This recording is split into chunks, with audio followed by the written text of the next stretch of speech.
Hello students, আজকে আমরা আবার পড়ায় ফিরে আসছি। যেটা আমরা পড়াচ্ছিলাম অষ্টম শ্রেণীর যে ইতিহাস চ্যাপ্টারটা 5 নম্বর অধ্যায়টা। তো আমরা এর আগের লেকচারে অর্থাৎ আগের ক্লাসে আমরা এই অধ্যায়টাকে আমরা কিভাবে পড়বো তার একটা শর্ট ডেসক্রিপশন যাকে বলে আমরা দিয়েছিলাম। তো সেখানে আমরা কি দেখেছিলাম যে বাংলায় যখন ইস্ট ইন্ডিয়া কোম্পানি অর্থাৎ বাংলা বলতে কি চ্যাপ্টারটা হচ্ছে কি আমাদের ঔপনিবেশিক যে শাসনের প্রতিক্রিয়া, অর্থাৎ ইস্ট ইন্ডিয়া কোম্পানি ভারতে এখানে বাণিজ্য করতে এসে তারপর ধীরে ধীরে তারা যেভাবে এখানে সাম্রাজ্য বিস্তার করেছিল এবং সেই সাম্রাজ্য বিস্তার করে সেখান থেকে যেভাবে অর্থ সম্পদ লুট করে নিয়ে যাচ্ছিল বিভিন্ন প্রক্রিয়ার মধ্য দিয়ে, তার ফলস্বরূপ কি ঘটছিল। তার ফলস্বরূপ আমরা দেখতে পাবো যে একদিক থেকে একটা সংস্কার কার্য ঘটতে থাকবে আর একদিক থেকে বিদ্রোহ ঘটবে। সংস্কার কার্যগুলো নিয়ে আমরা আজকে প্রথম ক্লাসটা আলোচনা করছি।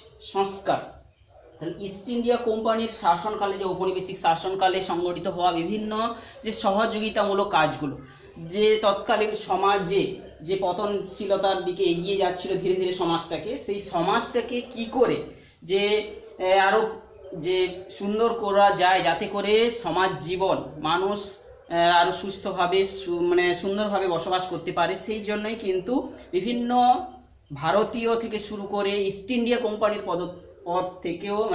তরফ থেকেও কিন্তু পদক্ষেপ নেওয়া হয়েছে।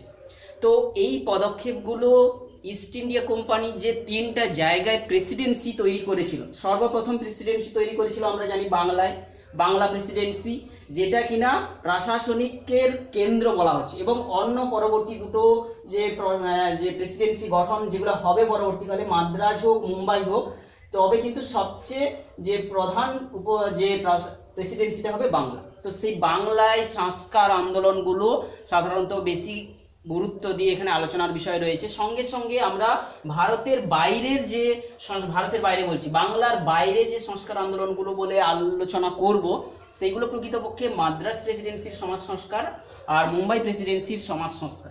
মাদ্রাজ বলতে কি আমরা জানি মাদ্রাজ বন্দরকে কেন্দ্র করে যেখানে, আর মুম্বাই বলতে বিশেষ করে মহারাষ্ট্র, গুজরাট এই সমস্ত অঞ্চলের, সুরাট এই সমস্ত অঞ্চলের যে সংস্কার আন্দোলনগুলো।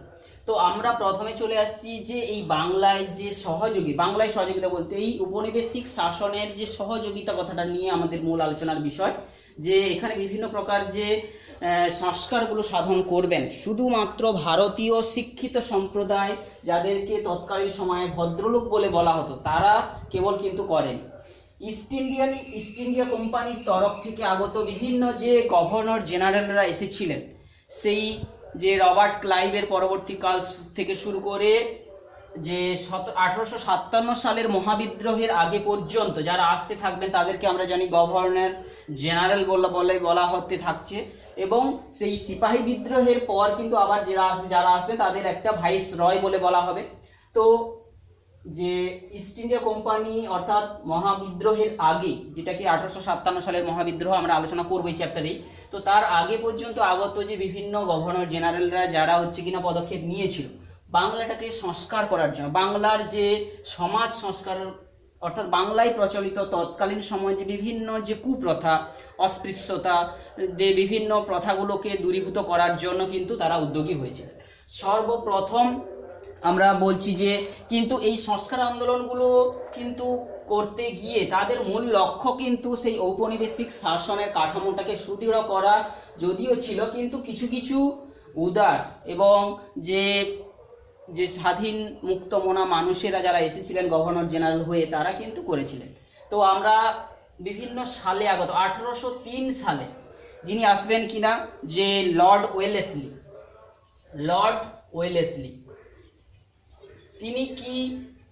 তিনি হচ্ছে গঙ্গাসাগরে তৎকালীন সময় যে শিশুদেরকে, বিশেষ করে কন্যা শিশুদেরকে বিসর্জন দেওয়া হয়, তাহলে গঙ্গাসাগরে কন্যা শিশু বিসর্জন সেইটা তিনি আইন করে বন্ধ করেছেন। তার পরবর্তী সময়ে আমরা দেখব 1829 খ্রিস্টাব্দে লর্ড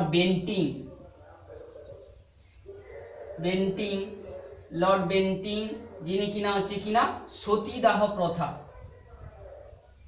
সতীদাহ প্রথাটা কি জিনিস, যে তৎকালীন সময়ে যে আমরা জানি বাল্য বিবাহ প্রচলিত ছিল, অর্থাৎ ছোট বয়সে মেয়েদেরকে বিয়ে দেওয়া হতো এবং সেই মেয়েরা যখন একটা অস্মৃতিপর 80 বছরের বয়স্ক বুড়োর সঙ্গে বিয়ে হতো, কিছুদিন পরে যখন তার স্বামী মারা যেত, তো তৎকালীন সময়ে সমাজে সেই যে নারীদেরকে সেই যে কুপ্রভাব থেকে বাঁচানোর জন্য একটা উপায় ছিল কি, তাকেও স্বামীর সঙ্গে পুড়িয়ে মারার একটা যে রীতি ছিল, যাতে করে সেই যে স্ত্রীর বিভিন্ন দুঃখ দুর্দশাগুলো ঘুচে যাবে। তো এইটা একটা তাদের মনে কিন্তু ছড়িয়ে দেওয়া হতো এবং মেয়েরাও কিন্তু ধীরে ধীরে সেই পদ্ধতিতে তারা রাজি হয়ে গেছে। এই যে সতীদাহ প্রথা কিন্তু আমরা জানি বাংলায় যে পাল সেন যুগগুলো চলছিল, সেই যুগ থেকে কিন্তু এই যে প্রথাগুলো কিন্তু ধীরে ধীরে চালু হয়েছিল। আমরা সপ্তম শ্রেণীতে কিন্তু এইগুলো পাল সেন যুগ পড়ার সময় আমরা দেখেছি। তো এই প্রথাগুলোকে অবলুপ্ত করেছিলেন যে লর্ড বেন্টিং, যে সতীদাহ প্রথা বিরোধী আইন 1829 খ্রিস্টাব্দে তিনি চালু করবেন। এবং সেইটা করার সময় ভারতীয় যে শিক্ষিত, তৎকালীন ভারতীয় শিক্ষিত আমরা জানি রাজা রামমোহন রায়, এইটা নিয়ে কিন্তু জোরদার তিনি আন্দোলন শুরু করেছিলেন। সেই জন্য এটাকে তিনি তার সমর্থনে এটা করেছিলেন। তৃতীয়ত আমরা পাবো যে 1836 খ্রিস্টাব্দে 1836 খ্রিস্টাব্দে যে ঠগী দস্যুদের যে দমন, ঠগী দস্যু কারা না, যারা হচ্ছে কিনা বিভিন্ন সময়ে যে বনে জঙ্গলে থাকতো এবং তারা কি করতো, যে বিভিন্ন যে লোক যখন যে পথচারীরা যাতায়াত করতো বিভিন্ন জায়গা থেকে বিভিন্ন জায়গায়, তাদেরকে কিন্তু লুটপাট করে নিত। সেই যে ঠগী দস্যুদের দমন করার জন্য একটা আইন চালু করেছিলেন। আইনটা করেছিলেন হচ্ছে কি স্যার ম্যাটক্যালফে, কিংবা এর যে তৎকালীন যে একজন অ্যাক্টিং যে গভর্নর জেনারেল হয়ে আসবেন, তার নাম হচ্ছে লর্ড অকল্যান্ড। তিনি কিন্তু ঠগী দস্যুদের যে দমনের জন্য একটা আইন প্রণয়ন করবেন। তার পরবর্তীতে আমরা জানবো যে 1843 খ্রিস্টাব্দে একটা আইন পাস হবে, সেটা হচ্ছে কি না দাস প্রথা বিরোধী আইন। দাস প্রথা অর্থাৎ তৎকালীন সময়ে সমাজেও পয়সার বিনিময়ে মানুষদেরকে কিনে নিয়ে তাদেরকে দাসবৃত্তি করা হতো। তো সেই প্রথাটাও সমাজে খুব জোরালো না হলেও কিছুটা ছিল। সেটাকে যে 1843 খ্রিস্টাব্দে এলেন বরা তিনি কিন্তু এটা নিয়ম করে দাস প্রথার বিরোধী আইন তিনি চালু করেছিলেন। যে তারপরে আমরা দেখবো যে 1844 খ্রিস্টাব্দে নরবলি প্রথা, যে তৎকালীন সময়ে নরবলি প্রথা চালু ছিল, সেই নরবলি প্রথাটাকেও কিন্তু লর্ড হার্ডিঞ্জ যে, তবে আমরা বলছি এই সমস্ত কিছু কিছু যে গভর্নর জেনারেলদেরকে নামগুলো কিন্তু আমাদের অপরিচিত মনে হচ্ছে। প্রত্যেক গভর্নর জেনারেল কিন্তু 5 বছরের জন্য কিন্তু ভারতে বা যে বাংলা প্রেসিডেন্সিতে শাসনকর্তা হয়ে আসবেন, কিন্তু কখনো কখনো কোনো সময় যদি তার কোনো অসুস্থতার কারণে কেউ যদি চলে যেতেন, তার পরিবর্তে অ্যাক্টিং যে গভর্নর জেনারেল হয়েও কেউ কিছু কিছু সময় কাজ করেছেন। তাদের একটা আমরা যে সারণী আমরা পরবর্তীকালে দিয়ে দেব, যে পরপর কে কার পর কে এসেছিলেন, তখন আমরা ইতিহাসটাকে আমাদেরকে একটু মনে রাখতে সুবিধা হবে। তো 1844 খ্রিস্টাব্দে আমরা বলছি যে লর্ড হার্ডিঞ্জ কিন্তু নরবলি প্রথার বিরুদ্ধে কিন্তু যে একটা আইন চালু করেছিল। তারপরে তো আমরা জানি যে 1856 খ্রিস্টাব্দে লর্ড ডালহৌসির সময় কিন্তু এই যে বিধবা বিবাহ আইন, লর্ড ডালহৌসির সময় আমরা জানি এই যে বিধবাদের পুনরায় বিবাহ দেওয়ার যে আইন একটা ঈশ্বরচন্দ্র বিদ্যাসাগর এইটা নিয়ে সোচ্চার হবেন এবং তিনি এই আন্দোলনটা চালু হবে। এছাড়াও পরবর্তী সময় আমরা দেখব যে 1860 খ্রিস্টাব্দেও একটা আইন পাস হবে।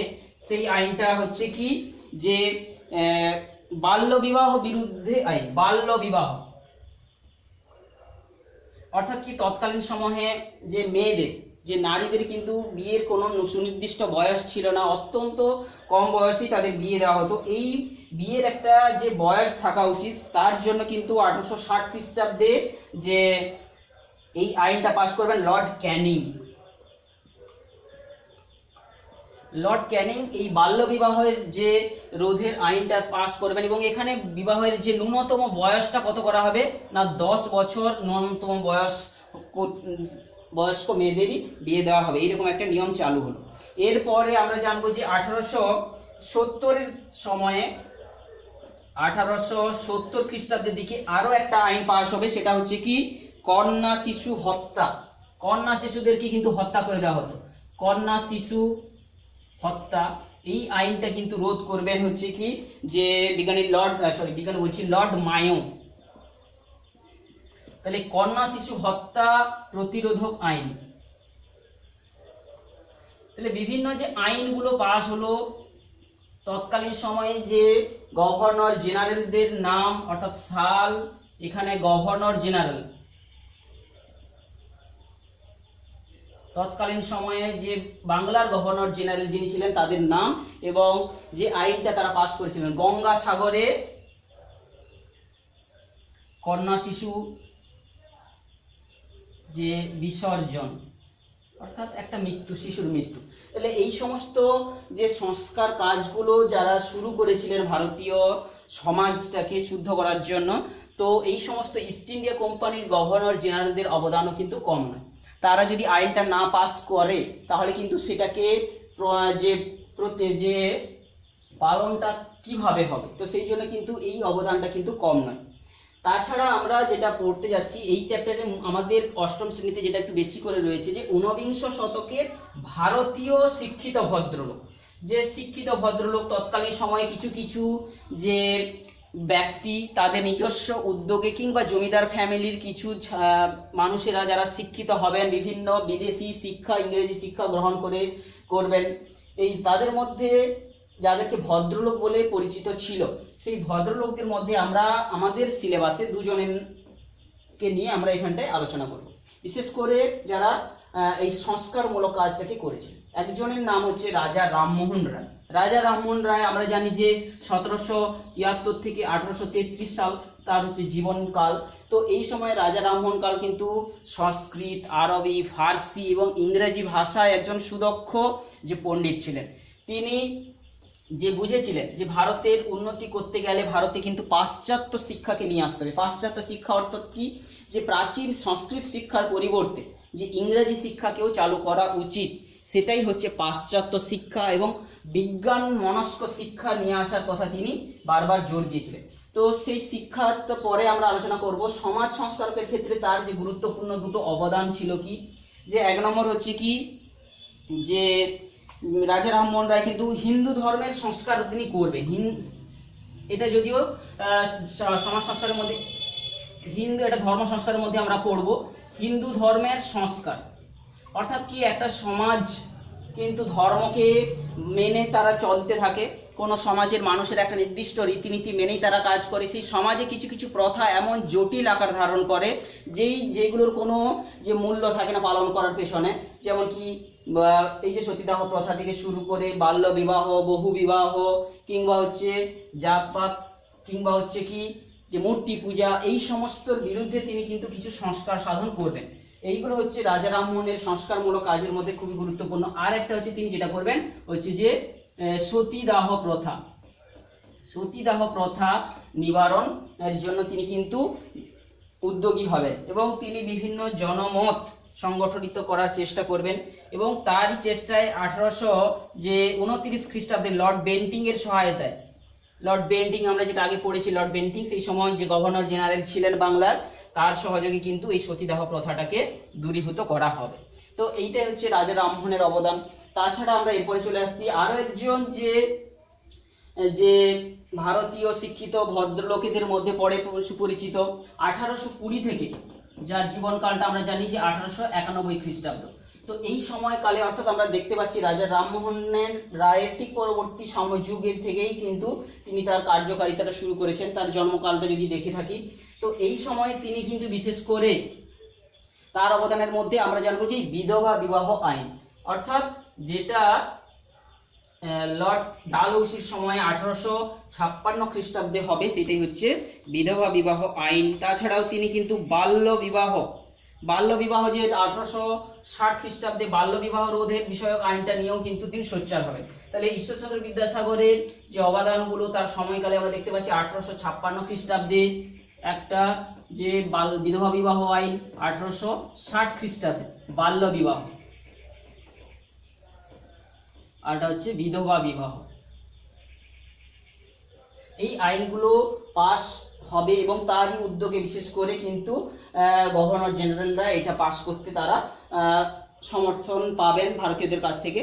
তো এইটা করতে গিয়ে ঈশ্বরচন্দ্র বিদ্যাসাগরকে কিন্তু অনেক সমস্যায় পড়তে হয়েছিল। তৎকালীন যে রক্ষণশীল হিন্দু পরিবারের তরফ থেকে কিছু কিছু জমিদাররা বিশেষ করে থাকবেন, যারা কিনা এই যে বিধবা বিবাহ আইন প্রবর্তনের পেছনে কিন্তু তারা বাধা হয়ে দাঁড়াবেন। যদিও কিন্তু এই বিধবা বিবাহ আইনটা খুব একটা সমাজে প্রসার পায়নি, অর্থাৎ কেউ রাজি হয়নি বেশিরভাগ ক্ষেত্রে, তবুও তার নিজের উদ্যোগে কিন্তু নিজের ছেলেকে কিন্তু এক বিধবার সঙ্গে তিনি বিয়ে দিয়েছিলেন। তো এইরকম কিছু বিধবা বিবাহ আইন তিনি রোধ করতে সমর্থন হয়েছিলেন। তাছাড়া 1860 খ্রিস্টাব্দে তারই চেষ্টায়ও কিন্তু যে লর্ড ক্যানিংয়ের সময়ে পাস হবে হচ্ছে বাল্য বিবাহ রোধক আইন, যেখানে ন্যূনতম বয়সটা কন্যা শিশুদের ক্ষেত্রে করে দেওয়া হবে 10 বছর। তো এইটা গেল হচ্ছে ঈশ্বরচন্দ্র বিদ্যাসাগরের যে অবদান। তবুও আমরা জানবো যে ঈশ্বরচন্দ্র বিদ্যাসাগর যখন আমরা শিক্ষা সংস্কারের ক্ষেত্রে পড়বো, যে নারী শিক্ষার বিস্তারের জন্য কিন্তু তিনি চেষ্টা করেছিলেন। নিজে চেষ্টা যেমন করেছিলেন, সঙ্গে সঙ্গে তৎকালীন যে বিদেশিরা যারা, যেমন বেথুন সাহেব থেকে শুরু করে যে যারা থাকবেন উদ্যোগী হবেন শিক্ষা বিস্তারের ক্ষেত্রে, তাদেরকেও তিনি সাহায্য করবেন। বিশেষ করে শিক্ষার প্রসার এবং নারী শিক্ষার বিস্তারে কিন্তু আমরা শিক্ষা সংস্কারে যখনই বিদ্যাসাগর সম্পর্কে পড়বো, সেখানে আমরা এই ব্যাপারটাতে আলোচনা করবো ডিটেলসে। তো এইটাই হচ্ছে ঈশ্বরচন্দ্র বিদ্যাসাগর মহাশয়ের যে সমস্ত অবদানগুলো রয়েছে। এরপরে আমরা চলে আসছি এই যে বাংলার সমাজ সংস্কার আন্দোলন, এই আন্দোলনটাকে জোরালো করতে গেলে অর্থাৎ জনমত গঠনের ক্ষেত্রে কিন্তু যে সংবাদপত্র কিন্তু একটা গুরুত্বপূর্ণ ভূমিকা পালন করে। বিভিন্ন যে সংবাদপত্রগুলো তৎকালীন সময় কিন্তু বেশিরভাগ সংবাদপত্রগুলোতে ইস্ট ইন্ডিয়া কোম্পানির ব্যবসা বাণিজ্যের বিষয় বা তাদের যে বিভিন্ন বিষয় নিয়ে কিন্তু প্রকাশ হতো। ভারতীয়দের বিভিন্ন বিষয় বা সমাজের যে বিভিন্ন বিষয় নিয়ে কিন্তু সচরাচর প্রকাশ পেত না। তবে কিছু কিছু পত্রিকা যেগুলোর প্রকাশ হবে ভারতে তৎকালীন সময়ে, যারা কিনা মুখ স্বাধীনভাবে অর্থাৎ কোনো যে পার্সিয়ালিটি না দেখিয়ে, অর্থাৎ ইস্ট ইন্ডিয়া কোম্পানির খবরকে কেবলমাত্র প্রকাশ না করে, তাদের ব্যবসা বাণিজ্যের খবরকে প্রকাশ না করে ভারতীয় সমাজের বিভিন্ন যে চিত্রগুলো তারা তুলে ধরতে চেষ্টা করবে। তাদের মধ্যে বিভিন্ন সংবাদপত্রগুলোর মধ্যে তারা প্রকাশ করবেন হচ্ছে বেঙ্গল গ্যাজেট। তবে কিন্তু এরা ইস্ট ইন্ডিয়া কোম্পানির তরফ থেকে প্রকাশিত হয়নি। আমরা দেখব যে একজন ইংরেজ ব্যবসায়ীতে দেখেছিল যে ব্যবসা করার উদ্দেশ্য নিয়ে সংবাদপত্র প্রকাশ করার যে উদ্দেশ্য নিয়েছিলেন। কত খ্রিস্টাব্দে? 1780 খ্রিস্টাব্দে। 1780 খ্রিস্টাব্দে যে একজন ইংরেজ ব্যবসায়ী অগাস্টাস হিকি, জেমস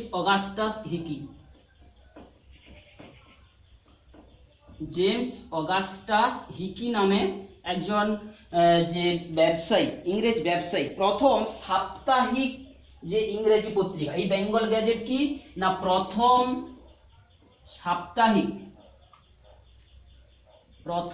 সাপ্তাহিক যে পত্রিকা, ইংরেজি পত্রিকা, প্রথম সাপ্তাহিক ইংরেজি পত্রিকা হচ্ছে প্রকাশ করবেন বেঙ্গল গ্যাজেট। তো তার পেছনে তার উদ্দেশ্য ছিল যে ব্যবসা বাণিজ্যের ক্ষেত্রে স্বচ্ছতা আনা। যদিও এখানে ভারতীয় সমাজের ব্যাপারটা ততটা বেশি এখানটা প্রকাশ পায়নি, তবুও এটা একটা খুবই গুরুত্বপূর্ণ বিষয়। তারপরে আমরা আরেকটা যে 1818 সালের দিকে শ্রীরামপুর থেকে, হুগলির শ্রীরামপুর থেকেও কিন্তু আর এক প্রকারের যে সংবাদপত্র, যেগুলো কিন্তু প্রথম বাংলা ভাষায়, এইগুলো হবে কিন্তু, এইগুলো ছিল ইংরেজি, এই দুটো ছিল বাংলা ভাষায় প্রকাশিত হবে দুটো যে পত্রিকা। একটা হচ্ছে দিগদর্শন, এটা কিন্তু একটা মাসিক পত্রিকা, 1818টা এখানে লিখছি, এটা দিগদর্শন, এটা একটা মাসিক পত্রিকা, অর্থাৎ মাসে মাসে খবর বের হবে। মাসিক পত্রিকা কি? এবং একটা বাংলা পত্রিকা। তাহলে বাংলা অর্থাৎ ভারতের সর্বপ্রথম বাংলা মাসিক পত্রিকার নাম কি?